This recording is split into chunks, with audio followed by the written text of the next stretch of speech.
Praise the Lord. सबको जय मसीह की। प्रभु यीशु मसीह का बहुत बहुत धन्यवाद हो। परमेश्वर ने एक बार फिर से कई दिनों के बाद मौका दिया है आपके सामने प्रभु के वचन को बताने के लिए, उसका प्रचार करने के लिए। मेरे प्रियो, आज का जो ये टॉपिक है ये बहुत ही ज़रूरी है हम सब की ज़िंदगी में। चाहे वो पास्टर हो, चाहे वो बिलीवर हो, चाहे वो विश्वासी हो, चाहे वो अविश्वासी क्यों ना होने दो, उन सब को आज इस वचन की बहुत ही ज़्यादा ज़रूरी है। वचन क्यों सुनना है आप सबको पता है। वचन सुनने से विश्वास आता है, और जो विश्वास जो आता है वो प्रभु के वचन से ही आता है। तो प्रभु का वचन सुनने से हमारे जीवन में प्रभु के प्रति, आत्मा के प्रति एक जागरूकता आती है और एक नया प्रकाश आता है। और ऐसा मैं विश्वास करता हूँ, बिलीव करता हूँ कि परमेश्वर का वचन कुछ न कुछ हमें ज़रूर हमारे ज़िंदगियों में वो नया करता है, बढ़कर करता है। मेरे प्रियो, आज इस छोटे से टॉपिक में, इस छोटे से वचन में आज एक ऐसा विषय है जो मैं चाहता हूँ कि उस विषय के बारे में आज आपको पता चले, उस विषय के बारे में आज जानने की आप कोशिश करें। मैं आपके लिए प्रार्थना करता हूँ कि परमेश्वर आज का वचन आपको छुए और आपसे बातें करें, आपकी ज़िंदगी में एक नया परिवर्तन लेकर आए। प्रभु आज का वचन इनके ज़िंदगी के हर वो हिस्से में, हर भाग में जाए जहाँ अंधेरा है। वचन ही प्रकाश है। अब परमेश्वर मैं विश्वास करता हूँ प्रभु, जहाँ पर आपका प्रकाश है वहाँ अंधेरा ठहर ही नहीं सकता, क्योंकि आपने उत्पत्ति के पहले ही अध्याय में आपने अपने मुंह से पहला ही शब्द निकाला, उजियाला हो जा। तो परमेश्वर आपने उजियाला कहा। मैं आज वचन का उजियाला इनके ज़िंदगी में देखना चाहता हूँ, और मैं ऐसा विश्वास करता हूँ प्रभु कि आप इनके ज़िंदगी में उजियाला दिखाएंगे। प्रभु यीशु के सामर्थ्य और पवित्र नाम में मैं प्रार्थना करता हूँ, आमेन, आमेन, आमेन। मेरे प्रियो, आज जो विषय है वो मैं आज आपको पढ़कर सुनाऊंगा, और मैं आपके लिए चाहता हूँ कि मैं लूका अध्याय 1 वचन में 39 को आपके लिए पढ़ूं। आप इसे स्क्रीन पर देख सकते हैं। उन दिनों में मरियम उठकर शीघ्र ही पहाड़ी देश में यहूदा के एक नगर को गई और जकरिया के घर में जाकर इलिशिबा को नमस्कार किया। जो ही इलिशिबा ने मरियम का नमस्कार सुना तो ही बच्चा उसके पेट में उछला और इलिशिबा पवित्र आत्मा से परिपूर्ण हो गई, और उसने बड़े शब्द से पुकार कर कहा, तू स्त्रियों में धन्य है और तेरे पेट का फल धन्य है। यह अनुग्रह मुझे कहाँ से हुआ है कि मेरे प्रभु की माता मेरे पास आई। देख, जो ही तेरा नमस्कार का शब्द मेरे कानों में पड़ा तो ही बच्चा मेरे पेट में आनंद से उछल पड़ा। धन्य है वह जिसने विश्वास किया, जो बातें प्रभु की ओर से उससे कही गई वे पूरी होंगे। मेरे प्रियो, जब मैं इस वचन को पढ़ रहा था तब मैंने 2 लोगों को बड़े ध्यान से देखा, और पहला है मरियम और दूसरी है इलिशिबा।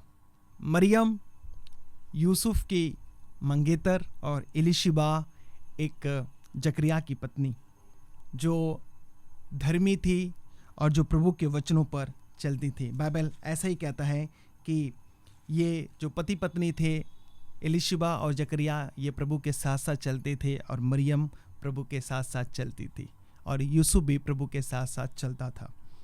जब मैं इन दोनों कैरेक्टरों को पढ़ रहा था, इन दोनों लोगों को जब मैं ध्यान से इनको समझने की कोशिश कर रहा था, तो मुझे एक ऐसी चीज़ें पता चली। मैं चाहता हूँ कि ये चीज़ें आज हर एक विश्वासी के, आज हर एक कलीसिया के अंदर हो। आज हम ये देख रहे हैं चारों तरफ की कलीसिया में फूट पड़ी हुई है। आज कलीसिया बटी हुई है। एक विश्वासी को नहीं देखना चाहता, एक पास्टर को नहीं देखना चाहता, एक प्रभु का दास एक दूसरे दास को नहीं देखना चाहता। अगर मेरे अंदर प्रभु यीशु मसीह होगा, मेरे अंदर पवित्र आत्मा होगा, तो मैं सच कह रहा हूं, जिससे भी मैं मिलूंगा वह आनंद से परिपूर्ण हो जाएगा, वह आनंद से उछलने लगेगा। अब मरियम को देखो, आप इलिशिबा को देखो। जब मरियम जकरिया के घर गई और जैसे ही मरियम का नमस्कार सुना तो ही बच्चा पेट में उछला और इलिशिबा पवित्र आत्मा से परिपूर्ण हो गई। क्या आज हम किसी से मिलते हैं? क्या आज हम किसी के पास जाते हैं? क्या वो उसके अंदर की जिंदगी हिलती है कि नहीं? वो पवित्र आत्मा से परिपूर्ण होता है कि नहीं? हाँ, वो ब्लेस होते हैं कि नहीं? आज ये देखने की जरूरत है। बहुत सारे लोग प्रभु में हैं, बहुत सारे लोग मसीह में हैं, लेकिन एक कड़वाहट के साथ और एक नफरत के साथ हैं। मैं सच कह रहा हूं, यह बात 100% सत्य है। मैंने इस मिनिस्ट्री की जब शुरुआत की थी, मैंने कहा कि परमेश्वर के साथ साथ चलना है सब लोगों को। कोई भी यहां पर परफेक्ट नहीं है, कोई भी यहां पर परिपूर्ण नहीं है। किसी न किसी में कुछ न कुछ गलतियां हैं। मुझ में कुछ गलतियां हो सकती है, आप में कुछ गलतियां हो सकती है, आप में कुछ कमियां हो सकती हैं। कोई भी यहां पर परफेक्ट नहीं है, कोई भी यहां पर परफेक्ट नहीं है, सिद्ध नहीं है। हम सब में कुछ ना कुछ गलतियां हैं। कुछ चीज़ें मुझसे आपको चोट पहुंच सकती है, कुछ चीज़ें आपको मुझसे चोट पहुंच सकती है, लेकिन फिर भी हमें एक दूसरे से मिलना नहीं छोड़ना है, फेलोशिप करना नहीं छोड़ना है। इलीशिबा खुश हो गई, इलीशिबा परिपूर्ण हो गई। उसके अंदर जो यूहन्ना था, भविष्यवक्ता था, वो उछल पड़ा। क्यों? क्योंकि मरियम के अंदर पवित्र आत्मा था, मरियम के पास यीशु मसीह था। पवित्र आत्मा का पहला ही तो फल यही तो है, प्रेम। आत्मा का फल प्रेम है, और यीशु मसीह हमारा प्रेमी परमेश्वर मरियम के अंदर था। मरियम जैसे इलीशिबा से मिलने जाती, अपने परिवार से मिलने, अपनी कुटुंबनी से मिलने जाती है, तो वो यूहन्ना जो पेट में होता वो उछल पड़ता है, वो पवित्र आत्मा से परिपूर्ण हो जाती है। और वो कहती है, जैसे तेरा नमस्कार का शब्द मेरे कानों में पड़ा तो ये बच्चा मेरे पेट में आनंद से उछल पड़ा। जब आपके पास प्रभु यीशु मसीह होगा, जब आपके अंदर पवित्र आत्मा होगा, तो जिससे भी आप मिलोगे उसकी जिंदगियां बदलेगी, न कि वो बिगड़ेगी। अगर आपके पास प्रभु यीशु मसीह होगा, आप पवित्र आत्मा से परिपूर्ण होंगे, आप प्रभु के खोज में रहेंगे, आप जिसके घर पे जाएंगे, जहां पे भी, जिस बिजनेस को आप देखेंगे, जहां पर भी जाएंगे, कोई भी काम ऐसा वो सफल होगा प्रभु यीशु मसीह के नाम में। मैं ये सच कह रहा हूं आपसे मेरे प्रियो।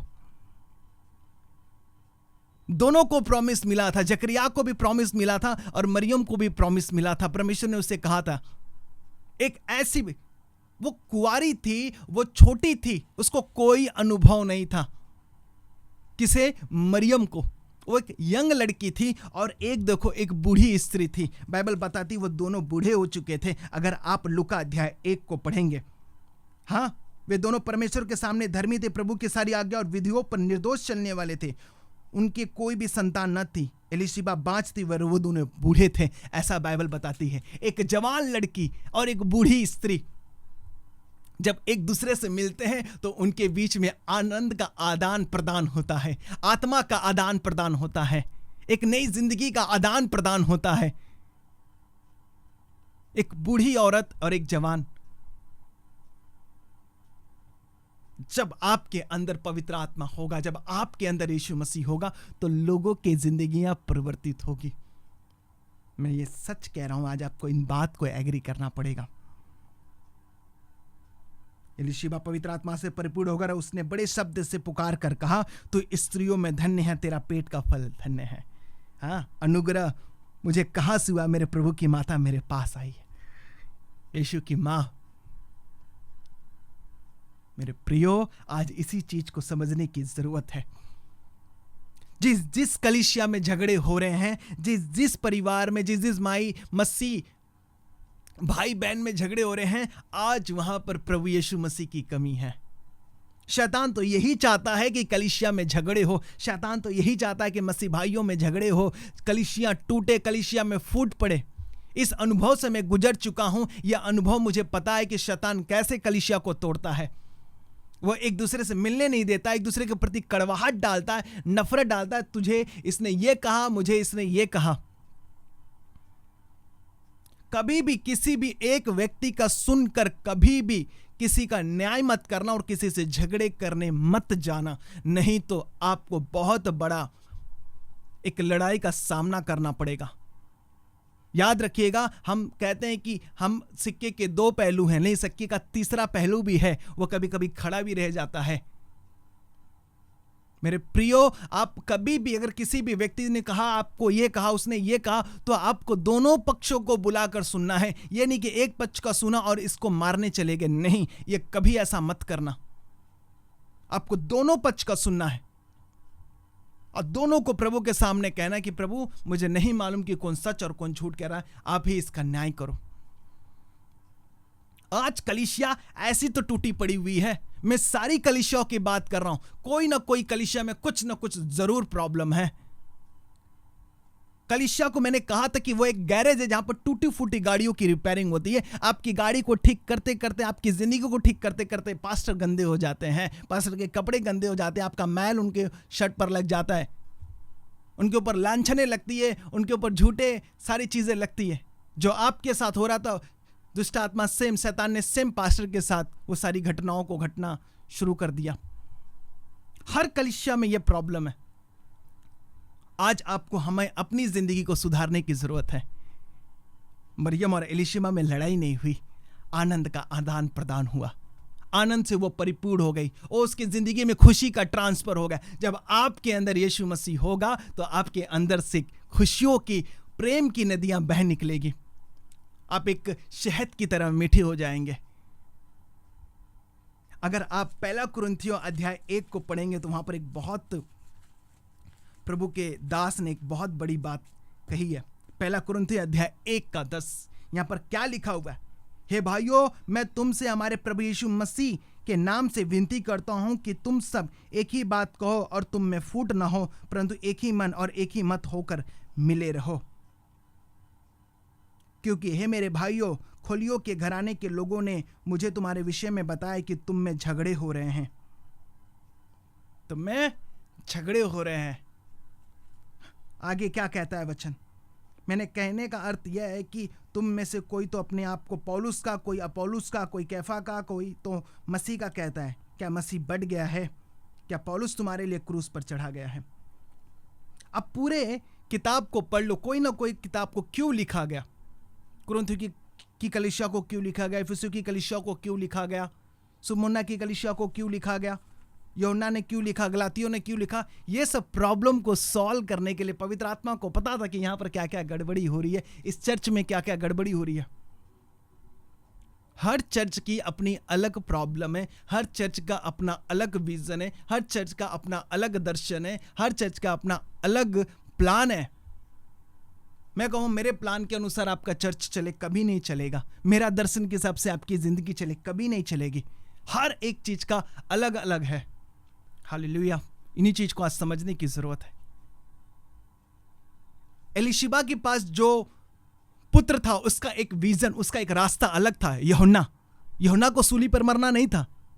हाँ, यूहन्ना को वो नहीं करना था जो यीशु मसीह करना वाला था, वो नहीं करना था। यूहन्ना की अपनी अलग जर्नी थी, यीशु मसीह की अपनी एक अलग जर्नी थी। यीशु मसीह को लोगों को उद्धार के लिए जान देना था, तीसरे दिन जी उठना था। देखिए प्लान अलग अलग है, दो अलग अलग, लेकिन ये दोनों इकट्ठे होकर रही।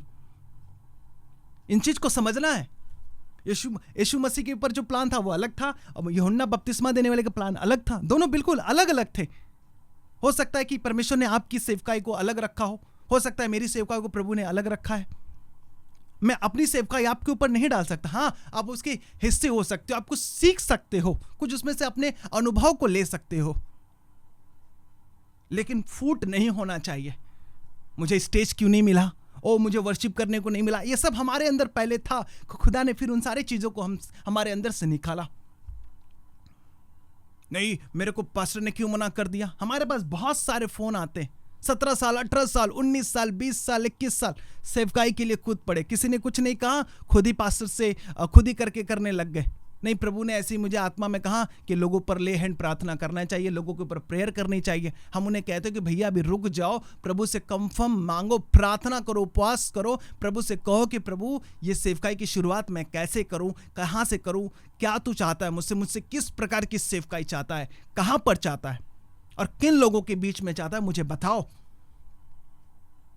लेकिन नहीं, हम उन्हें बोलते कि अभी रुको, प्रार्थना करो, अब पहले अधीनता में आओ। सेवकाई हर एक व्यक्ति करे। मैं ये नहीं चाहता हूं कि कोई ऐसा यूं बैठा रहे, मैं किसी को नहीं रोक रहा, लेकिन एक बार उसका कंफर्मेशन लेना, अधिकार लेना। एक बार हुआ था ना, एक बार आप प्रेरितों के काम में, हाँ मैं तो पौलुस को जानती हूं, मैं इसको जानती हूं, मैं यीशु मसीह को जानती हूं, मैं सबको जानती हूं। दुष्ट आत्मा ने कहा लेकिन तू कौन है? मेरे प्रियो, वो नहीं करना आपको। Ministry is not easy. सेवका इतना आसान नहीं है। मार खाने के लिए तैयार रहना।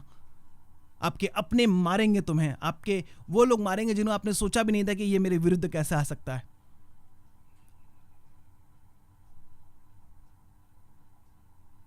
मेरे प्रियो, जब आपके अंदर प्रेम होगा, आपके अंदर यीशु मसीह होगा, बाइबल बताती है परमेश्वर प्रेम है। हमारे अंदर अगर परमेश्वर का प्रेम होगा तो हमारे अंदर फूट नहीं होगा, हमारी कलीसिया में फूट नहीं होगा। आज कमी है यीशु मसीह की। हमारी जिंदगी में यीशु मसीह होना चाहिए। जब हम किसी से मिलेंगे वह आत्मा से परिपूर्ण होगा, वह आनंद से परिपूर्ण होगा, प्रभु की महिमा होगी। धन्य वो जिसने विश्वास किया, जो बातें प्रभु की ओर से कहेगी वह पूरी होंगी। अगर आप मरियम गीत गाने लगी, स्तुति करने लग गई, हाँ, मेरा प्राण प्रभु की बढ़ाई करता है, मेरी आत्मा मेरे उद्धार करने वाले परमेश्वर से आनंदित हुई, क्योंकि उसने अपनी दासी की दीनता पर दृष्टि की। इसलिए देखो, अब से युग युग के लोग मुझे धन्य कहेंगे। हाँ, कैसे लिखा हुआ है। 3 महीने उसके साथ रहकर अपने घर लौट गई। 3 महीने तक इलिशिबा के घर रही। हम 3 घंटे नहीं रह पाते किसी के साथ, हम 3 दिन तक नहीं रह सकते। ये 3 महीना इलिशिबा के घर में रही। इलिशिबा उसके ऊपर अपना रोब नहीं जमा रही थी, अरे मैं तो बूढ़ी हूं, मैं तो अपनी जिंदगी जी ली। नहीं, दोनों की शुरुआत हो रही थी। कैसे? एक बच्चे के द्वारा, एक फल के द्वारा दोनों की शुरुआत हो रही थी। आज इसी चीज को तो समझना है मेरे प्रियो, कि हमारी गलतियां कहां हो रही, कहां पर हमारी कमी है, हम कहां पर भटक रहे, हमें क्यों लड़ाई झगड़े हो रहे, हमारे चर्च में लड़ाई झगड़े क्यों रहे, हमारे फैमिली में लड़ाई झगड़े। इसी चीज को समझना है। कॉम्प्रोमाइज नहीं करना है। जो काम परमेश्वर ने दिया वो करना है, चाहे उसके लिए हानि क्यों ना उठाना पड़े। जो विजन परमेश्वर ने दिया है, जो चीजें परमेश्वर ने आपको दी, उसे पूरा करना है। हो सकता है परमेश्वर ने किसी को आपको कहा हो कि इनकी सेवा करनी है, तो वो करना है। प्रभु ने कहा कि नहीं, तुझे मेरा काम करना है तो करना है। प्रभु ने मैरिज का प्लान दिया आपको, नहीं, परमेश्वर ने दिखाया कि नहीं इसी लड़की के साथ शादी होगी, वो करना है। प्रभु ने बोला कि इस जगह पर जाना है तो जाना है, यह काम छोड़ना है तो छोड़ना है।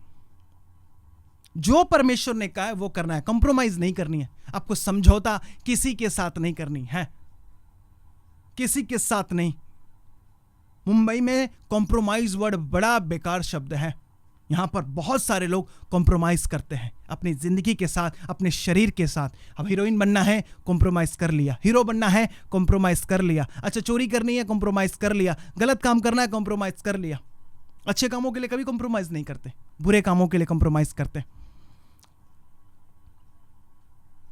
मेरे प्रियो, आज गड़बड़ियां कहां हो रही है, आज इसे खोजना है, इसे चेक करना है। जब मैं किसी से मिलता हूं, क्या उसकी जिंदगी में बदलाव होता है? क्या वो पवित्र आत्मा से परिपूर्ण होता है? आप जाते हो, नहीं हमको तो सेवा करना है, हमें ले हैंड करना, हमें वो हैंड करना है।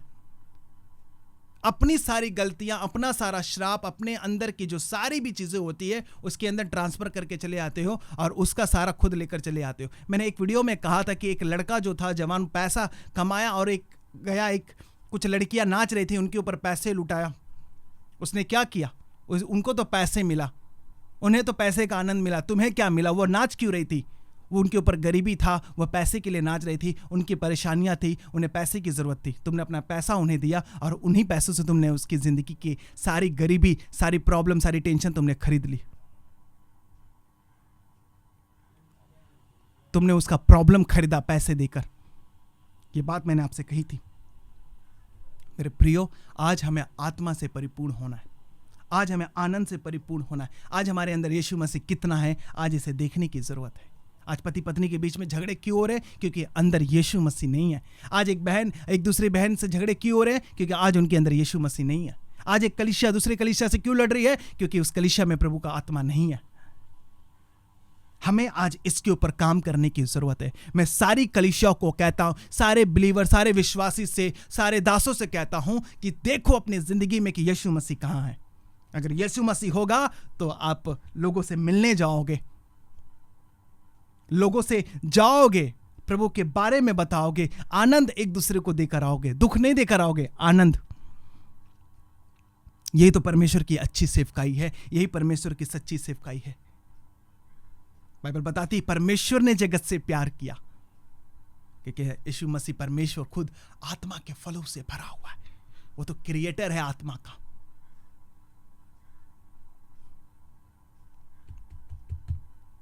मेरे प्रियो, एलिशिबा एक बूढ़ी स्त्री और मरियम एक जवान, जिसकी अभी जवानी की शुरुआती हो रही थी, एक बच्ची थी। वो दोनों का सेम प्रोसेस था, सेम चीजें थी। मरियम के पास कोई एग्जाम्पल नहीं था कि कोई कुंवारी स्त्री से बच्चा पैदा होगा बेगर पति के। कोई था, एग्जाम्पल नहीं था। और एलिशिबा के पास एग्जाम्पल था, उदाहरण था कि कैसे परमेश्वर ने अब्राहम और सारा को बुढ़ापे में बच्चा दिया। वहां पर दो लोग थे, यहां पर मरियम सिंगल। शैतान बहनों को, लड़कियों को अपना टारगेट बना रहा है। आज बहनों को, आज लड़कियों को अपना टारगेट बना रहा है कि इनको कैसे नाश किया जाए, इन्हें कैसे बर्बाद किया जाए। इसीलिए उनसे डांस करवाता है, नचवाता है, उन्हें वेश्यावृत्ति में ढकेलता है, उनसे पाप करवाता है। मेरी बहनों, आप चाहे तो लाखों बच्चों को स्वर्ग पहुंचा सकते हो। पूछो कैसे? अपना जीवन पवित्र रखकर, अपना जीवन पवित्र रखकर आप लाखों भाइयों को स्वर्ग पहुंचा सकते हो, उनके आशीष का कारण बन सकते हो। मरियम लाखों करोड़ों अरबों लोगों के आशीष का कारण बनी, क्योंकि उसके अंदर यीशु मसीह आया। अगर आप, मेरी बहनों, मेरी बेटियों, अगर आप यीशु मसीह की तरह, आप मरियम की तरह जीना शुरू कर दोगे, मैं कह रहा हूं लाखों लोगों के अंदर यीशु मसीह का जन्म हो जाएगा। उन्हें पाप में गिराने का कारण मत बनो, उन्हें कहीं नरक में धकेलने का कारण मत बनो। मैं देखता हूं एक लड़की नाचती है, लाखों लड़के उनका वीडियो बनाते हैं, उनको देखते हैं। एक लड़की चाहे तो हजारों लोगों से व्यभिचार करवा सकती है। आपको अपने आप को ढक कर रखना है, पवित्र जीवन जीना। मेरी बहनों, अब काम आपका है, भाइयों को बचाने का काम आपका है। मेरी बहनों, उठो और खड़े हो जाओ, उठो और खड़े हो जाओ प्रभु के कामों के लिए, पवित्र जीवन जीने के लिए। मेरी बहनों, यह आपके ऊपर प्रभु का एक दर्शन है, एक विजन है। उठो। लोगों को सुसमाचार सुनाना, लोगों को प्रार्थना करना, यह एक सेवकाई है, लेकिन इससे भी बड़ी एक सेवकाई है कि अपने आप को परमेश्वर को भावता हुआ पवित्र बलिदान चढ़ाना अपने शरीर का। यह एक आत्मिक सेवकाई है। परमेश्वर तो यही चाहता है। पहली सेवकाई यह है, अपने शरीर को भावता हुआ पवित्र बलिदान परमेश्वर को चढ़ाना। जितनी कुंवारी बहनें, बेटियां, आप परमेश्वर के मंदिर हो, आपको प्रभु के लिए जीना है। मरियम प्रभु के लिए जीना शुरू की, मरियम प्रभु के लिए चलना शुरू किया, आत्मा से परिपूर्ण होते गई। उसके ऊपर अनुग्रह और सच्चाई के द्वारा उसके अंदर यीशु मसीह आया। आपके पास भी अनुग्रह और सच्चाई आएगा जब आप मरियम को देखकर जिएंगे, आप यीशु मसीह को देखकर जिएंगे। क्या कहा मरियम ने कि युग युग तक, क्या कहा? युग युग तक। हाँ, सब लोग मुझे धन्य कहेंगे, ब्लेस कहेंगे। आपको भी लोग ब्लेस कहेंगे जब आप मरियम की तरह जीना शुरू करेंगे। कई सारी बहनों पर परमेश्वर की योजना है, वो समझ नहीं पाती, विजन है, वो समझ नहीं पाते कि प्रभु उनसे चाहता क्या है। मेरी बहनों, आ जाओ प्रभु के पीछे, ठीक है? तो जहां जहां भी फूट पड़ रहा है, जहां जहां झगड़ाई हो रहे हैं, लड़ाई हो रही, इन सारी चीजों को पहचानने की जरूरत है। एलिशिबा मरियम से मिली, मरियम एलिशिबा से मिली, दोनों के बीच में आनंद का आदान प्रदान हुआ। आज आपके अंदर भी ऐसा होना चाहिए। क्या कारण है, क्यों हो रहा है, क्यों भाई भाई में नफरत है, क्यों लोगों में नफरत है, ये सब कुछ आपको देखने की जरूरत है। ठीक है, मैं प्रार्थना करता हूं परमेश्वर आपके लोगों के अंदर परमेश्वर का प्रेम आए, परमेश्वर का प्रेम आप लोगों के अंदर आए, आपकी जिंदगी अब बदल जाए प्रभु यीशु मसीह के नाम। होने दीजिए प्रभु का ग्रेस आपके अंदर आए। धन्यवाद परमेश्वर। प्रभु ये आपस में मिले रहे, आपस में एक दूसरे के साथ एकजुट रहे, कलीसिया के साथ, भाई भाई के साथ, बहन बहन के साथ, पति पत्नी के साथ, पत्नी पति के साथ एकजुटता, एकता में रहे, बच्चे माता पिता के साथ, चर्च के साथ प्रभु एकता में रहे। ऐसी प्रार्थना करता हूँ प्रभु, ये तेरे काम को कर पाए। वचन कहता है कि हम इस जगत की ज्योति है, क्रिश्चियन इस जगत के लाइट है। प्रभु ये चमकते रहे यीशु मसीह के नाम। ऐसे मैं प्रार्थना करता हूँ। प्रभु आपको बहुत आशीष करे और ब्लेस करे। गॉड ब्लेस यू सबको। जय मसीह की, जय मसीह।